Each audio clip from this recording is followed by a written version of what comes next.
In this episode of the Today's the Day Changemakers podcast, we talk about the power of deficits, discipline, and dedication. Today, we're honored to welcome back a powerhouse changemaker, Quentin Williams, founder and CEO of Dedication to Community, and newly named to the Worthy 100 by Worth Magazine for his extraordinary leadership in social impact and justice reform. Congratulations, Q. Q is an attorney, an educator, and a national voice for change. He's a former FBI agent, federal prosecutor, and has held senior roles with the NFL and NBA. He also is a guest instructor at the FBI National Academy. But what sets this conversation apart is the depth of it. If you're ready to hear what it looks like when a person turns deficits into discipline and discipline into legacy, you are absolutely in the right place. It's not just another interview, it's a masterclass in resilience, purpose, and walking your mission out loud. And remember, Today's the Day Changemakers isn't just a podcast, it's a reminder. If today you woke up feeling stuck, disconnected from your purpose, like you've checked all the boxes but still wonder, is this really it? Or maybe you're leading a team that's lost momentum, where collaboration feels hard and the mission feels blurry. It may be time to talk to someone who can help you or your organization realign, reconnect, and move forward with intention. That's the work I do. Know that when your why is greater than your how, the path forward starts to reveal itself. If this speaks to you, reach out to Jody at todayisthedayliveit.com for more information. Subscribe to the Today's the Day Changemakers YouTube channel. Follow us on Instagram and Facebook at Today is the Day Live It. Thank you to all those who have already done that. And to learn more, go to todayisthedayliveit.com. Now let's dive in. Hello, everyone, and welcome to another episode of the Today's the Day Changemakers podcast. I'm your host, Jody Grinwald, and as I say in every single episode, I interviewed the changemakers, the inspirers, and those who are disrupting the status quo in the best way possible. And today, I have Quentin Williams with me. Hi, Q. How are you? I'm doing great, Jody. Thanks for having me back. I'm so excited to have you back. It's been quite some time. The years really went very, very quickly. I think it was like 2.5, 3 years ago that you were a guest. It's hard to believe. It was during COVID, that's for sure. I remember that very well. Yeah, so maybe it's even longer. It may even be longer than that. I have to look it up, but I will tag the old episode in the new show notes. But I just want everybody to know a little bit about you. So I'm going to read from your bio and then we'll get into a good conversation. Sound good? That sounds great. Right. So known by friends and associates as Q, Quentin is of Caribbean and Jewish descent and grew up in New York City and Yonkers, New York. He is a proud father of a son and daughter and credits his firstborn as the inspiration for writing a survival guide called How Not to Get Killed by the Police, Part 1. And I put that first in your bio, Q, because I always think being a parent is our number one top job, and it's the most essential, right? What do you think? I agree with you. Absolutely. So I'm going to read the rest now, the professional side of Q. Q is the founder and CEO of Dedication to Community, D2C, the national nonprofit he established in 2012. He had a career in law, professional sports, and leadership consulting, which culminates in D2C, which delivers skill-building workshops and ongoing forums to improve understanding and build relationships in communities through healing, reconciliation, and unity. He's an advocate, attorney, and author educator. Q is sought after as a speaker and thought leader who draws on his personal history as a former FBI agent and federal prosecutor, and also has held senior positions with the National Football League, NFL, the Jacksonville Jaguars, and National Basketball Association. Can go on, but the one thing I want to say and congratulate you on is that you are newly part of a prestigious group, which you are now been selected to be part of the Worthy 100 by Worth Magazine. And some of the people that have been included in this are Arnold Schwarzenegger, Billie Eilish, Viola Davis, Gail Benson, Hugh Jackman, and the list goes on and on. Super, super congratulations. Well, thank you, Jody. I appreciate it.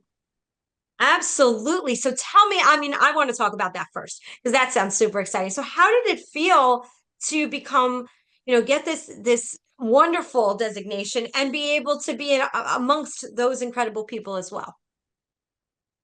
Thank you. Thanks for mentioning it. It's been a humbling experience, but it really isn't about me. It's about we. It's about the effort that so many people have poured into me, and then the effort that so many people are pouring into the mission and movement that the mission and movement that I've dedicated my life to, really, which is to help people, human being to human being, just build better relationships. And so I really give the credit to the village.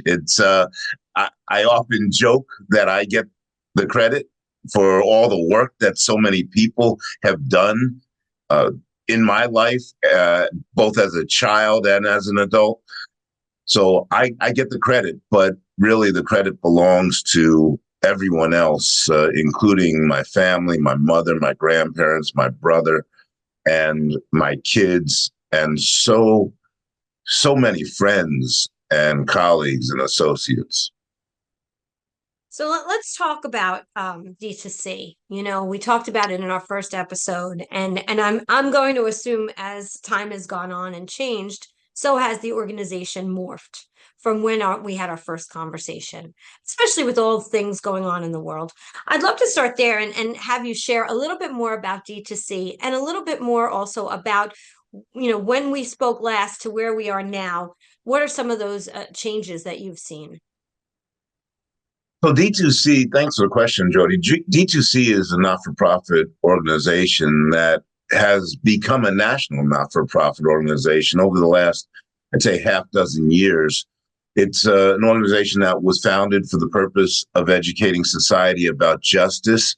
We started with economic justice. We wanted people to understand, and primarily college age youngsters, to understand that they could be all they wanted to be, that their talents needed to be maximized. So we, in order to facilitate that for them, we would put my friends and colleagues, people who are leaders in society like yourself, in front of them and just ask those friends who are CEOs and heads of state, we'd ask them to just tell their story of challenge, struggle, pain. Don't tell the story of how easy it was to get to where you are, because we know it wasn't easy. We know that there's a lot of pain involved with this human experience. And we wanted these leaders to tell those youngsters that it's okay to have to struggle, to have to go through a certain amount of pain in life.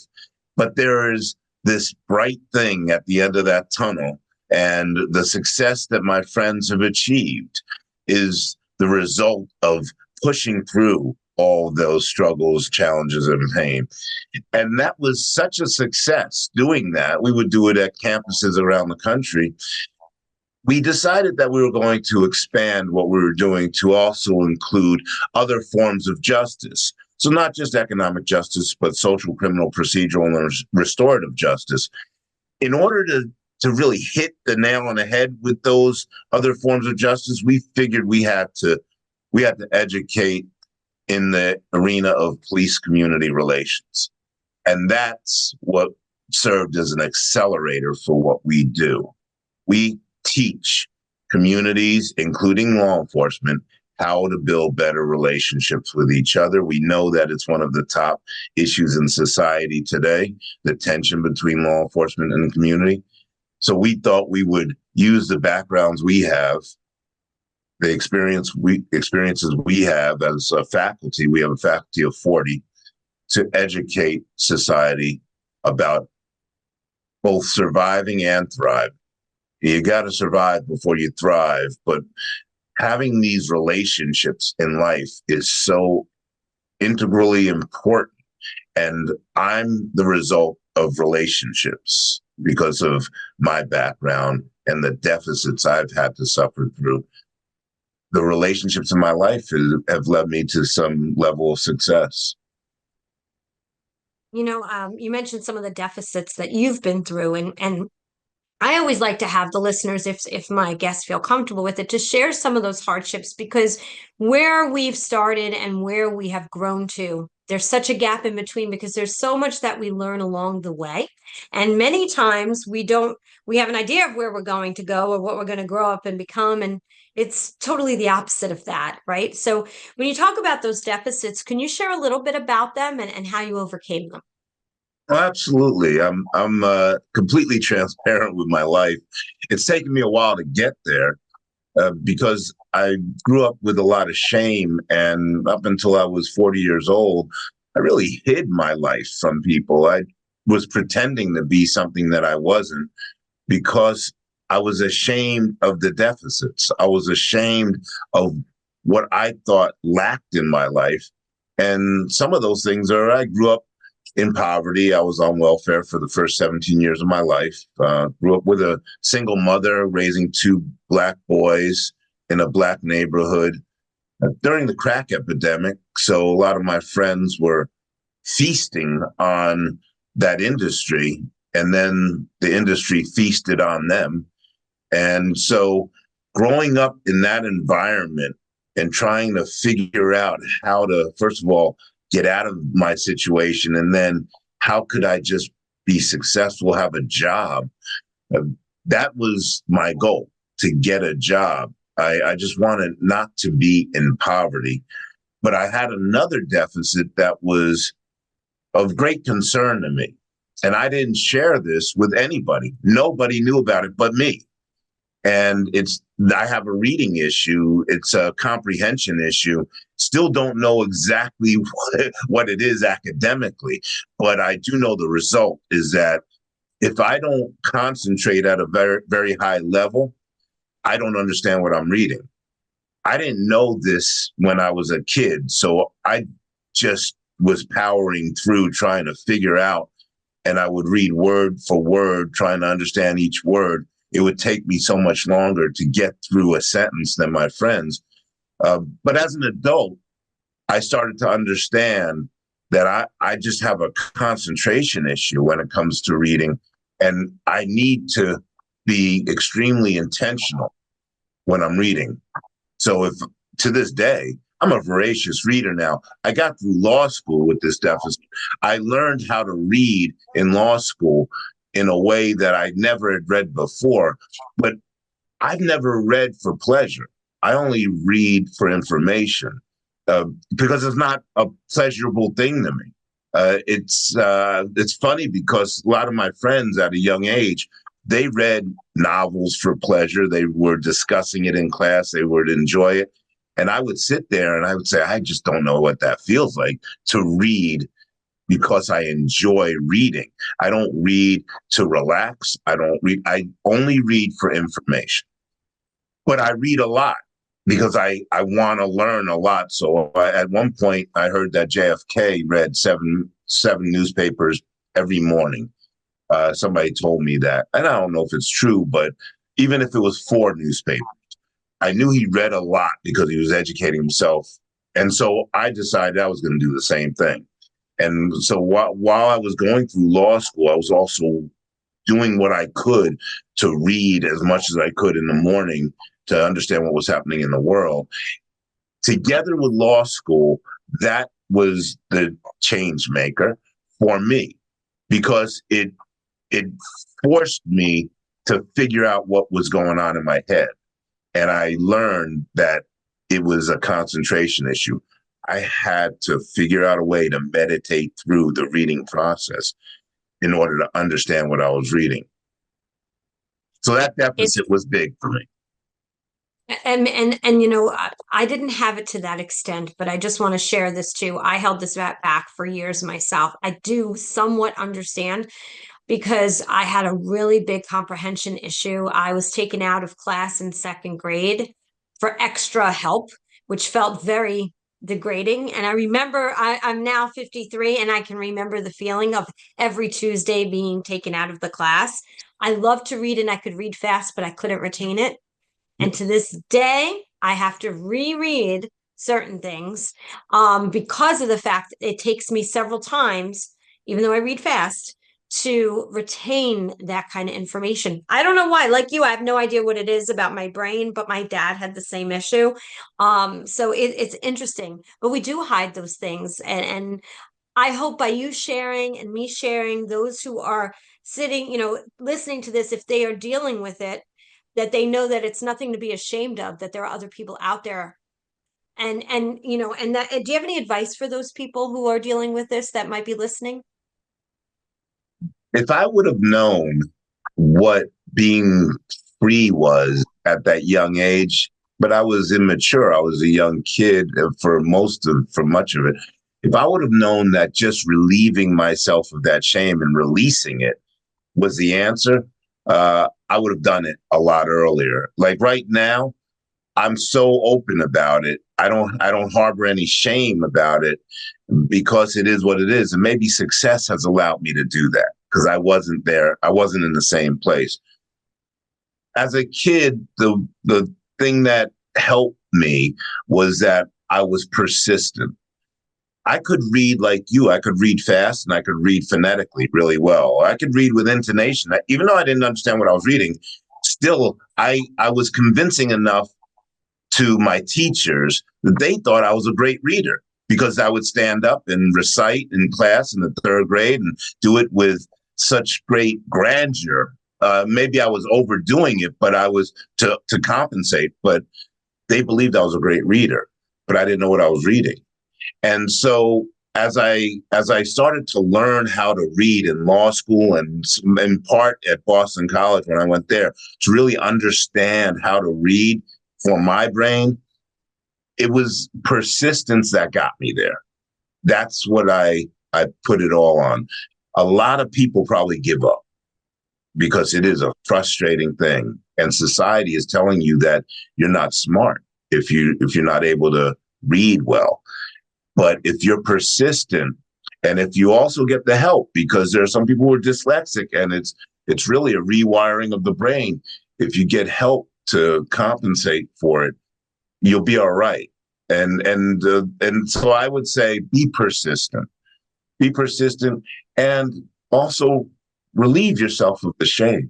There's no reason to carry shame. A lot of people go through this. Every time I'm in front of an audience and I talk about this reading deficit, I have people looking at me and giving me that nod.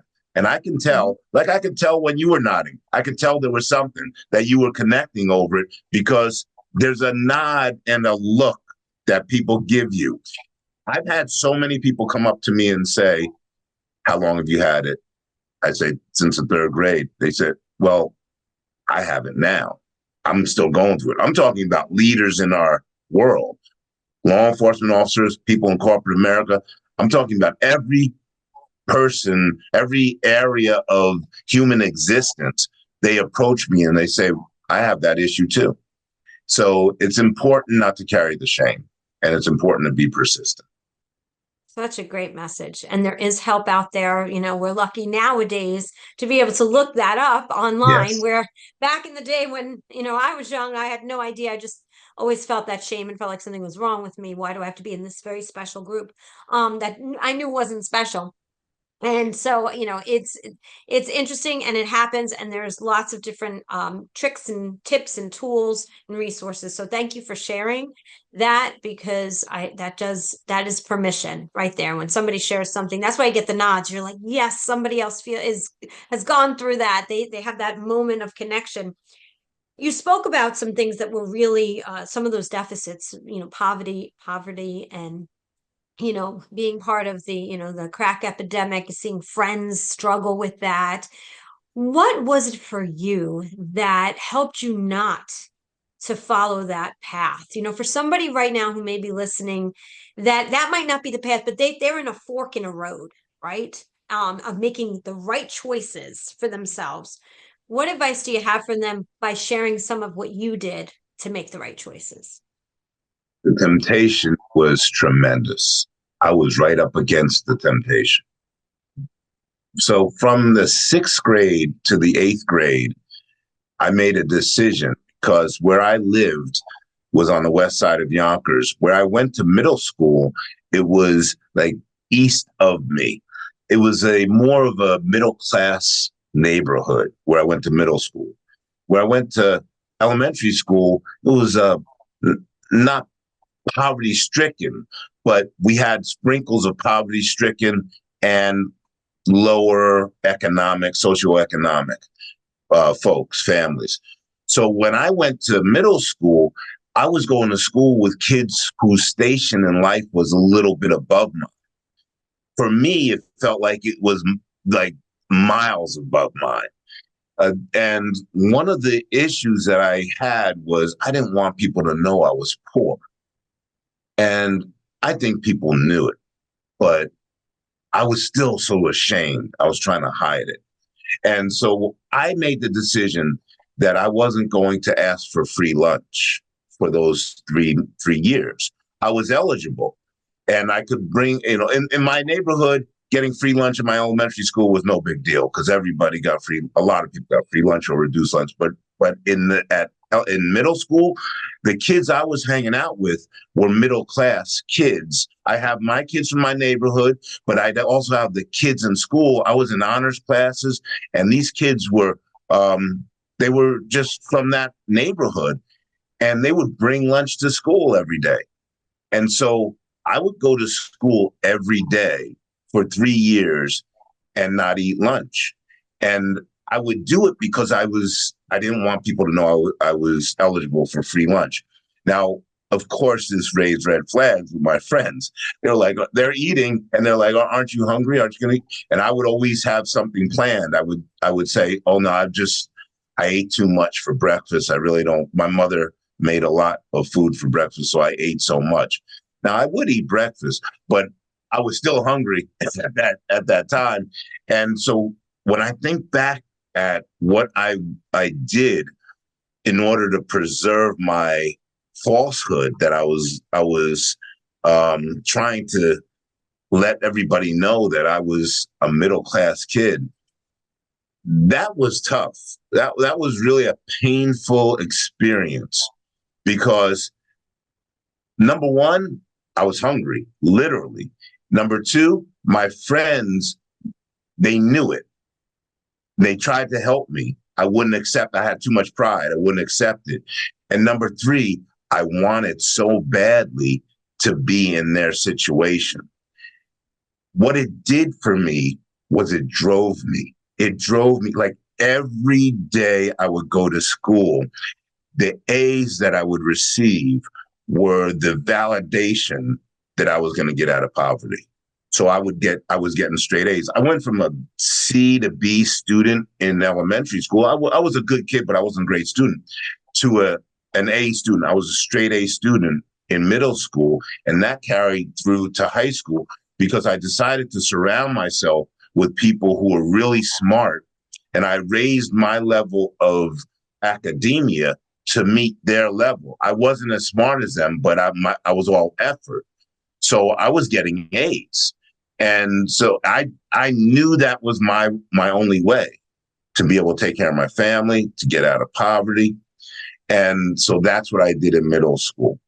And so when we talk about poverty, it served a purpose for me. It actually gave me the motivation to be successful. And so I wouldn't change a thing. I wouldn't change anything about it. It's my journey. I wouldn't be where I am today if I didn't suffer through all those circumstances. That's just amazing. And something in you said, no, I want to surround myself with people who I'm striving to be like, or want to grow up and be able to support myself in a certain way. You could have gone the other way, but you internally had the determination to go in the right direction. For as you move in through adulthood, and I feel like that exactly what you're saying actually happens as we grow up and become adults, just in a different way, right? So for instance, you want to become a leader, but you're not sure how to do that as you're first starting in your career. So it's important to surround yourself with people that are smarter than you. And a lot of people feel uncomfortable doing that because it feels like then they're an imposter. So as you were growing up, Did you really think that you were going to eventually become an attorney, an FBI agent, work with the NBA and the NFL? Like, was that like, yes, that's what I'm going to do? Or did you surprise yourself even? I didn't even know this stuff existed. My thing as a kid was I want to get a job, just a regular job. I don't want to be in poverty. And coming from where we were, where crack was starting to be the industry, and friends were dealing it, neighbors were doing it, and so I I was right up against that. I was thinking about it. I was like, this is friends are making a lot of money, and remember, I'm hungry. I'm hungry, and as I'm hungry, my friends are making $200 to $400 a day in the 70s. Ridiculous money. So for me to even do one run per month would have almost doubled what we made on welfare, what we were given on welfare. So the temptation was huge. But I also knew my mother is, everything to me and my brother and my grandparents. If I were to do that, and if something happened to me, it would destroy my mother. And I'd rather go hungry than hurt her heart. So I decided it's gotta be like I gotta surround myself with people who are smart. The first day of middle school, I was seated next to this guy, Luke Dokla. And Luke Dokla is brilliant, like brilliant. He speaks several languages. He plays instruments. He's an A student. He was placed in the wrong homeroom. I was placed in a homeroom in sixth grade with average to decent kids. He was placed in that homeroom. He was not placed in the honors homeroom. And he was an A student coming out of elementary school. They made a mistake. It was a mistake. And so not only is he in my homeroom, but I'm seated at the round table right next to him randomly. We didn't have assigned seats. So I was randomly seated right next to him. And the kids at the table were saying that Luke is really smart. And when they said that, I was like, okay, well, I'm going to sit next to him every place. And from that point on, whatever Luke did, I did. And Luke was, like I said, brilliant. About a month or two into that year, my math teacher, Ms. Brinkman, said, I got to get you and Luke out of the homeroom you're in and into honors classes. She saw something in both of us. But remember, I'm parroting Luke. I'm doing everything he's doing. I have to study 4 times more than him because I have a reading deficit and he's brilliant. But everything he does, I'm doing. So I'm in discussions with her, negotiating how to get us into honors classes. I tell Luke, yo, Ms. Brinkman's trying to get us in honors classes. I'm going to talk to her about this. She said, I think I finally got it done. She transfers us into honors classes. Luke ends up going to Yale, going to St. John's University School of Law. He's the editor-in-chief of the Law Review at St. John's University School of Law. He's an attorney for IBM for 30 years. He lives in Russia. He lives in Poland. He's doing all this stuff as an adult. Like, the dude's brilliant. And so this is a guy I held on to since middle school. And there were others. Keith Zulo became that guy with Luke in high school. Those guys, I sat on their coattails for my entire middle school and high school existence. And I graduated number 5 in my class with a reading deficit. They were 1 and 2. And the reason why I graduated number 5 is because I put in so much effort to get out of poverty. And I saw that the relationships I have had with them were going to be the catalyst for me being successful. So it proved to me that you are who you hang out with. Like, if I hung out with the kids on my block who were selling crack, I would have been a crack dealer. I might have been dead at 25. Instead, I decided I was going to hang out with Luke and Keith, and they were going to change my life. And they did. And it taught me from that point on that I need to hang out with great people. I've made mistakes along the way as an adult. Of course, there's some who slip through, but mostly the people I hang out with are incredible folks. They say you are the average of the top 5 people that you hang out with the most. Mhm. So that's exactly what you did. Now, how are you in touch with them? Yeah, I mean, Luke lives in Poland now. He was in Russia for years. He lives in Poland, but we're in touch, periodically through technology. And Keith, I have dinner with him every now and then, and I'm in touch with him. But I'm in touch with.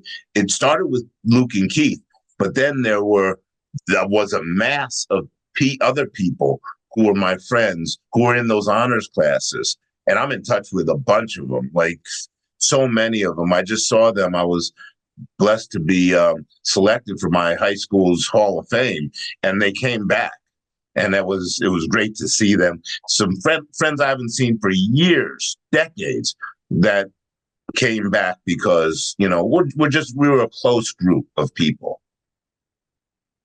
That's incredible. So just thinking about your story and your trajectory of, all that you just shared, and then you were just put into your high school's Hall of Fame.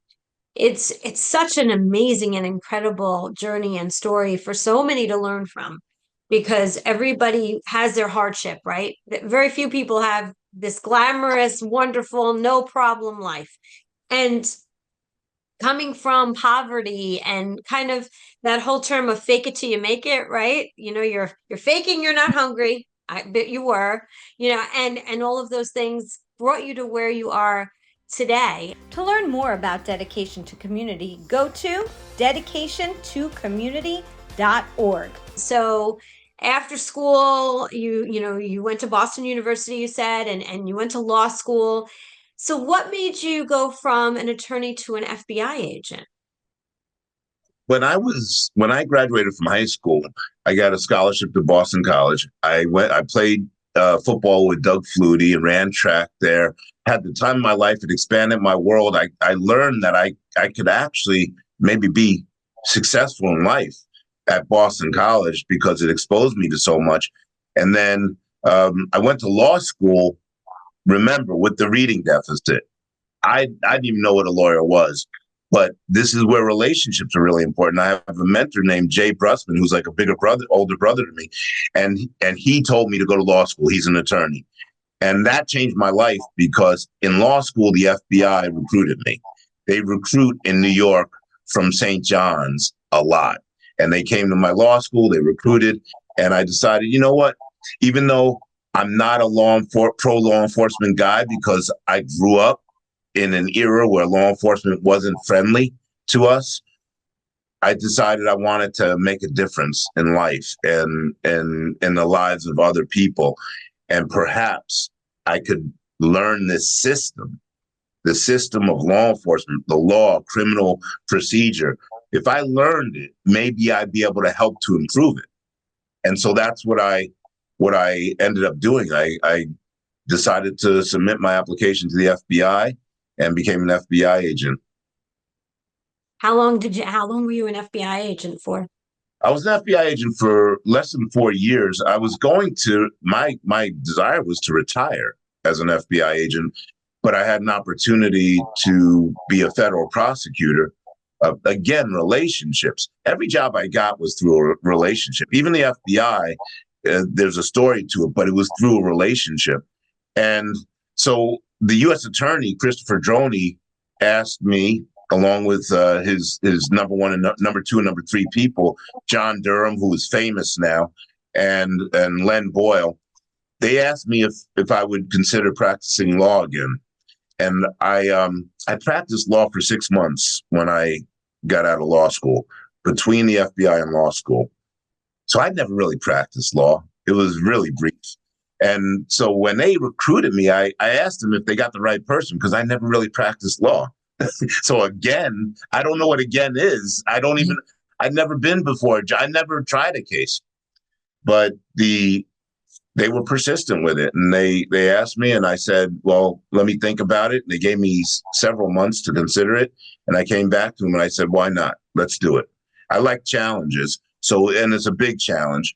And so I decided to become a federal prosecutor. And I did that for a very short period of time, for about a year, loving it. Again, thought I'd do it for 10 years, but the NFL recruited me. And then the NBA recruited me after I was working for the Jacksonville Jaguars. So I worked for the NFL league office and then the Jacksonville Jaguars and then the NBA after that. All dream opportunities, all of them through relationships. And each one of them, I thought I was going to be there for a long time. But, God has a way of giving you other options in life. And sometimes we have to take a really serious look at what's right under our nose. And that's what led me to all these other opportunities. I believe I was led spiritually to take these other opportunities. I agree with that 100%. I mean, how would all of those things come about? They're just incredible dream roles and jobs to then lead you to what you're doing today. And dedication to community is a big focus for you. Are there other things you're doing besides dedication to community? I still practice law, but I'm phasing it out. So I do it about 15% of the time, all transactional stuff. I have a media company as well. But really, I focus most of my energy on dedication to community and speaking to audience. And so education has become, we only have so much time on this earth. I want to make sure that I'm a part of making this world a little bit better and using the gifts that have been given to me, because I treasure the gifts that have been given to me, using them for the good of society. And dedication to community is that for me. It's that calling. So if people want to learn more about dedication to community and get involved in any way, how can they do that? We have a website, dedicationtocommunity.org. It's spelled out fully, dedicationtocommunity.org. There's a lot online about us, but you can start at the website. And they could also reach out to us at info@dedicationtocommunity.org. Great. And it's important and so important to do. Before we came on, I said to you, we know that we're in a difficult, tough times right now as a country and all that we're all kind of dealing with. You spoke about, and I'll go back a minute. You spoke about, law enforcement and community not always getting along so well. And you're going in and you're making sure that those two sectors connect with each other in the best way possible for communication. You also spoke to the fact that you didn't, law enforcement was kind of like the people you didn't want to run into when you were younger. That was not what you wanted.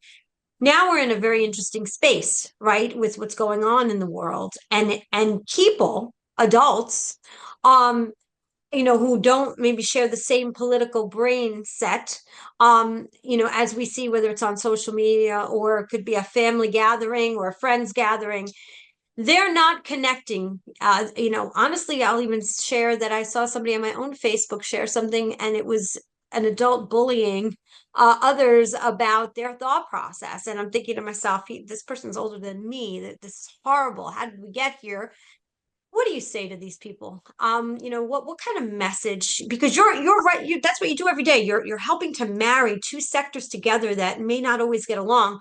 Now you've got a country divided. Yeah. I think that a lot of our issues emanate from folks who are human beings treating human beings like human beings. Like, how do we get to the place where human beings, through this human experience, through the pain and challenges and struggles, always treat other human beings like human beings? We've gotten to a place where a lot of people are angry. And they're angry maybe with the way their lives, their journeys have gone. Instead of embracing all of that pain and strife and making it work in a positive way, like I talked about the pain of my childhood, I wouldn't change a thing. I make it work. It's the motivating factor. Instead of making it work, they hold on to it and they allow it to eat them up. And that doesn't just happen internally. It also then they give that energy to society because they're not happy. So we have to get people to a point where they are feeling better about their journeys. And mental health is an issue with it. But if we can intentionally say every day, human beings, if we can intentionally wake up and say, I'm going to treat people well, I'm going to treat people like human beings, whatever the difference is. I'm going to listen to them. I'm going to have empathy for them. If I can, if it's within my power, I'm going to do something compassionate to make their situation better. And that we're not talking about resources and funding to make them better. Sometimes it takes just a hug. Sometimes it takes just a smile or an ear to listen to what they're saying. A lot of people just want to be heard. So I think we need to get to the point, and this will spill into politics, where people just listen to each other, listen beautifully, as we say, and treat each other like human beings. And even if there are differences, let's try to work through those differences. Do you think empathy is something that can be taught or something that you're born with only? It's a good question. I believe it's both. I believe we're born with the ability to be empathic. And I think that your environment can teach you the tools about how to execute that empathy, how to put yourself in somebody else's shoes. Sometimes we have to be taught that it's available. Empathy is available. And that's a big deal. Some people don't know that empathy is available, that I could actually put myself in Jodi's shoes to view the world through her prism. Like, what is it that Jodi is going through? And that's not to change your situation. It's to be there for you as you're feeling those feelings. Now, if I want to change it, that's compassion. That's adding action to it. So maybe I can do a little bit more to help you get through whatever that struggle is. But at the very least, putting myself in your shoes, that's what the recipients of empathy want. They want somebody to not try to necessarily solve their problems, but just be there. Just be there to listen, learn, and understand about what they're going through. Oh, so well put, Q. I love that. Thank you so much. That was really something that we all need to hear and listen to. And kindness, it doesn't cost anything. It's free. Not Empathy and 1 cent. compassion is Yes. free.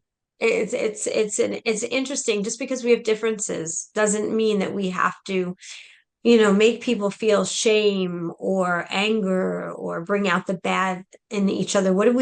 Some people gain from drama, other people really, it's a drain to them, and they'd rather, say, give the hug and say, I'm sorry, we may not agree, but that's okay. That's what makes us each an original. Right. You're no less a person because you don't agree with me. And that's the unfortunate thing. Through technology, we're seeing a lot of that, where folks are communicating that if you don't agree with them, you are less than. And that's not the case.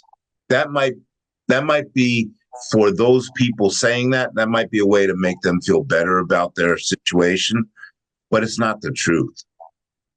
We're all just as valuable. We're all just as valuable, but folks have different experiences, so they have different prisms through which they look at the world. Absolutely. Can you give an example of one of your programs through D2C where you were able, you saw that there was definitely this differentiator, and because the community and law enforcement were struggling, what you did to, an example of what you do or what you've done to bring them together and to be able to get them on the same road, and maybe in some way that will also be helpful to those who have differences of opinions, for them to hear an example of that as well. Sure. So we figured out, so this is 20 years in the making. It's taken us 2 decades to figure out what the recipe is. And with law enforcement and the community that they serve, first of all, law enforcement is a part of that community. So it's one community. We figured out that we have to have them together. We have to have them together. We have to open up their hearts. And then we have to have them solve the issues that are most pressing, bring solutions to the fore together so that they are empowered. So that's what we do with law enforcement. We actually bring the community that they serve together with them in the same room. We open their heart because we do it as instructors and facilitators. We express vulnerability by telling our own stories so that they feel comfortable telling theirs. And when they tell their stories, they're telling them in the presence of another party. Community tells them in the presence of law enforcement, and law enforcement tells their stories in the presence of the community. Now each party is seeing the other as a human being, speaking these stories, because they're telling stories of their special needs child who is maybe having some really substantial issues in school, being bullied, not being treated well. And law enforcement officers who are hearing this from the community are saying, I have one too. I have a child who is special needs child too. They're connecting through their pain. We figured out that the number one thing that connects human beings is pain. And this is deep because it took us 20 years, almost 20 years to figure out how to connect people who might be deemed so different, how to connect them. Well, the human experience has pain in it. So everybody goes through struggles, challenges, and pain. And it's that pain that connects people, whether it's divorce, financial issues, kids who are having troubles, health problems. Human beings all experience this, and this is what connects people. So we put folks in the same room together, and we get them to talk about their pain. It's a process to get them there. But when they start to talk about their pain, they now connect in this different way. And then we ask them at that point to now identify issues and solutions in the community, and they're wide open at that point. And they feel they have partners because they're already connected. And then they become empowered because they figure out that they can come up with the solutions to the issues all by themselves. They don't need Q to tell them what to do. I don't know what to do. It's their community. They know what to do. They come up with the solutions together, and now they leave the room empowered to solve the issues that they have immediately, but also they've established a relationship that is deep because it's based in vulnerability. It's based in pain.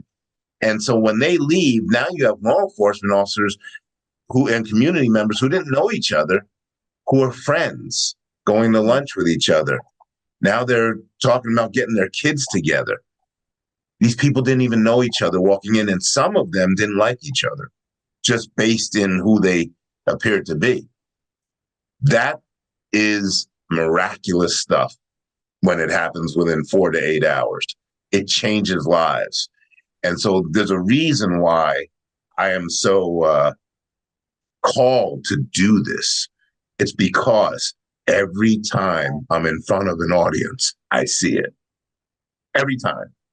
It's constant. We just did something yesterday. We did something in Miami with a Congresswoman, Frederica Wilson, has 5,000 role models. We got together 1,000 people, and those 1,000 people did exactly what I told you we do in small, intimate settings, and they left doing the same thing, crying, people giving each other their phone numbers. It was amazing to see it happen before, and it happened in 4 hours.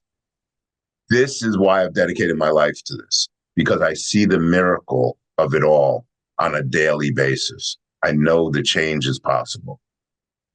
It sounds like I would love to come and sit in and watch this happen. It sounds incredible and amazing. And I can feel it through the screen, how passionate you are about this and how important it is. It's just so, so important. And it leads me to the question of you wrote a book about, how not to get killed by the police. I mean, this is something that you wrote. And why did you write that? And how does it feel knowing that you did that now with all that you're doing, right? Because you wrote that before D2C. Well, I wrote it, what we had D2C, but it was before the law enforcement initiative. We weren't doing this law enforcement initiative. I wrote the book because I had been stopped so many times on I-95 going between Charlotte and New York. And we needed a way to transfer the information I had to society. I know what to do when I get pulled over by the police because I was a law enforcement officer. I know that I have to make the state trooper safe. She or he is out there by themselves on the highway pulling over somebody. They don't know what's in that car. So if I make that trooper safe, then they will make me safe. That's the assumption. And that's what happens with me. And so knowing that, there was a decision I had to make because I was thinking about my children in the future. I wrote this book as an essay for my son. I wanted my son to be knowledgeable about how to engage with the police. And so I wrote this book before he was born, just as an essay to give to him when he turned 8 years old. I wanted to give him this and have a discussion with him. I still haven't had the full discussion with him. He's about to turn 13, and I've been peppering him with these tools for how to engage with the police, but I haven't had the hard discussion about some of the bad things that can happen if you don't engage well. But I've given them a lot of knowledge, my son and my daughter. So I wrote the book for my kids. And then when everything started to implode in society, I decided that the essay would be a book. And so it's a 31-page book. It's really easy to read, and you can read it in an hour. And it gives tools for how to engage with police, but it also gives 4 of my stories of when I engaged with the police, one of which was when I was in Newport, Rhode Island, and I was arrested for fitting the description. I was an FBI agent at the time on vacation in Newport, and I got arrested for fitting the description. And how I got to be unhandcuffed was a 3-hour process. And they didn't believe I was an FBI agent, and they thought I might be the guy who committed this violent act earlier. But that incident was one of the impetus forces that gave rise to me writing the essay for my son, because I wanted him to know how I handled certain situations that got me home safely, as opposed to being put into the system. And so that book has now been distributed, so many times throughout the nation, schools, law enforcement agencies, even with the provocative title.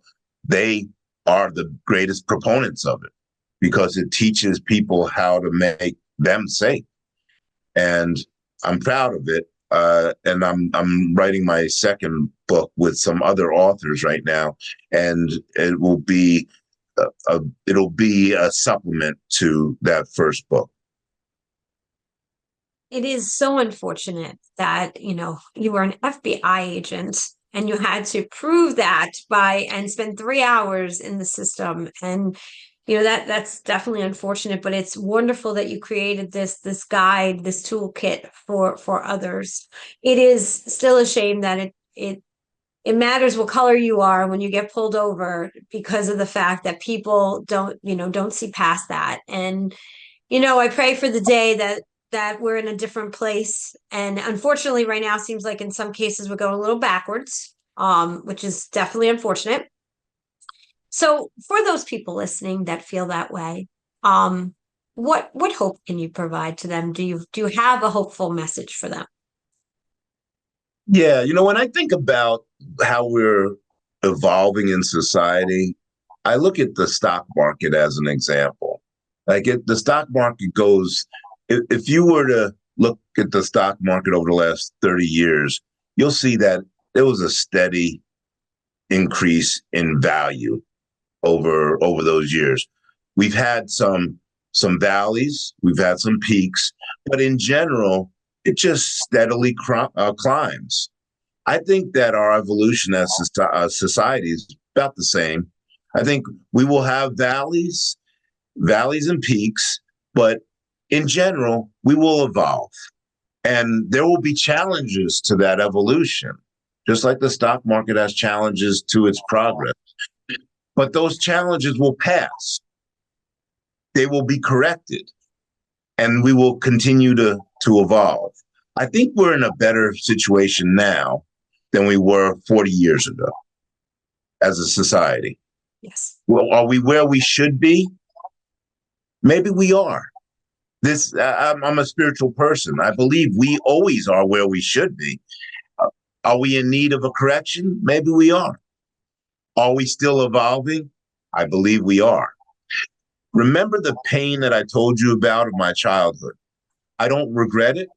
I wouldn't change a thing about it because that pain served a purpose for me.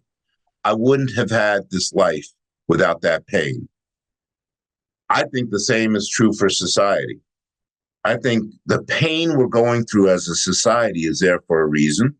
And I think that the pain is going to serve a purpose. For some, it's going to make them dig in deeper and be more persistent with what they're wishing for our society. So I think that there is a purpose behind where we are in society today. Allow it to be there, embrace it, but also allow it to do what it's supposed to do for us individually and collectively. Give us the persistence to evolve. We need to continue to evolve as human beings. And I think at the very center of that evolution is love. We need to allow ourselves to love each other. That love needs to evolve, and it needs to see no boundaries. So well put. Thank you for that answer. I really appreciate it. Q, before we go, because I could stay on with you for hours, there you have so much great insight, inspiration. Any other message you want to leave the listeners with today? I would challenge our listeners to do just one simple thing as they get through the challenges that we're going through in society. I would challenge our listeners to just listen to each other just a bit better. And we say listening beautifully, as what we teach is we want people to listen beautifully to each other. Because if you do that, listen to spirits, souls, hearts, not just words. If you listen beautifully, you start to learn and understand. It gives birth to empathy and possibly compassion. We start to get into that healing, that trust, that reconciliation and love.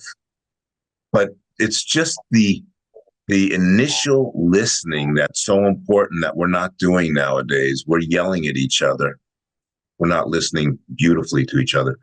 Let's all just agree that we'll do that and allow the natural course of action to happen. Listening leads to learning and understanding. I think we'll be better off if we start to do that. Listening beautifully. I think that's definitely something I'm taking away from this today, amongst many other things, because I always leave our conversations totally inspired. Your story is incredible. Q, thank you. Thank you for coming back.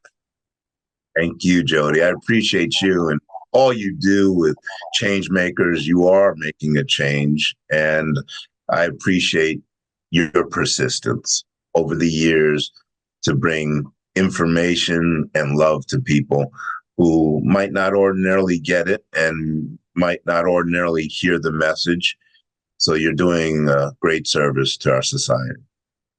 Thank you. Right back at you. You're doing a great service and a much needed service to our society and leading with empathy and compassion. I mean, more leaders did that, we will, as a whole, country, be in a different place. So I'm grateful for that message, and able to share it through Changemakers. So thank you for that.